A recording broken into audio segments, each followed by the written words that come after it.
OG Diaz malapit nga ba sa pamilya ng Gutierrez kaya tila pinoprotektahan daw ang image ni Richard?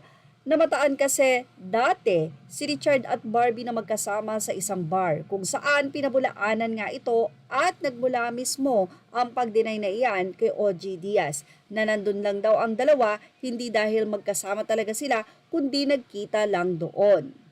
So in short, hindi totoo. Bigla namang kamakailan lamang ang naging pahayag ni OG Diaz dahil kinumpirma mismo niya na officially dating na sila Richard at itong si Barbie. Mukhang open na rin kasi sila Barbie at Richard na ipahayag ito sa social media dahil kitang-kita naman na magkasama sila sa isang lugar. Pero nilinaw ni OG Diaz na walang third party sa hiwalayang Richard at Sara Labati. Ganun pa man ay tila hindi naman tumitigil ang mga netizen, especially ang magagaling mag-imbestiga matapos nilang makita na isa si Barbie Imperial sa bumati sa kasal nila Richard at Sara Labati sa Instagram post ni Sara. Sa katunayan ay excited na binati ni Barbie si Sara at tinawag niya pa itong ate. Sa comment ni Barbie, sinabi niyang OMG, congrats ate Sara, best wishes.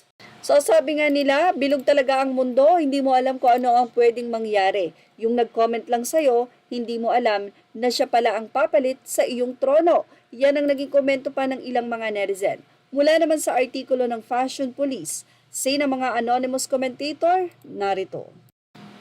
O ano naman daw, pwede naman na genuine yung pagbati niya dati. Say naman ng isa, ano naman ngayon? Hindi naman siya ang rason kung bakit sila naghiwalay. Pumasok si Barbie, hiwalay na sila. Say naman ng isa, pati ba naman comment, hinalungkat pa. Grabe ang effort ng fans. Makahanap lang ng masisisi sa hiwalayan ng mag-ex. Kaya kung ano-ano na lang ang binabatong salita kay B. Isipin nyo naman kung gaano kayo kababaw mag-isip. Madaming basher si Barbie kahit sa PBB. Kinaiinggitan yan ng mga tsaka. Ganun talaga pag tsaka galit sa maganda. Ahahaha. Nanghinayang naman ang ilan sa paghihiwalay nila Sara at Richard. Sabi nila lahat ng couple sayang isa na ito. They love each other so much. Ano kaya ang nangyari? May iwasan ba or kaya bang magpatawad pa? Nakakalungkot. Apparently love is not enough or there wasn't enough love. Nagtaka naman ng isang netizen, aniya, biglang naghiwalay nung matapos yung teleserye ni Richard considering nag-guest pa or nag-guest appearance pa si Sara doon.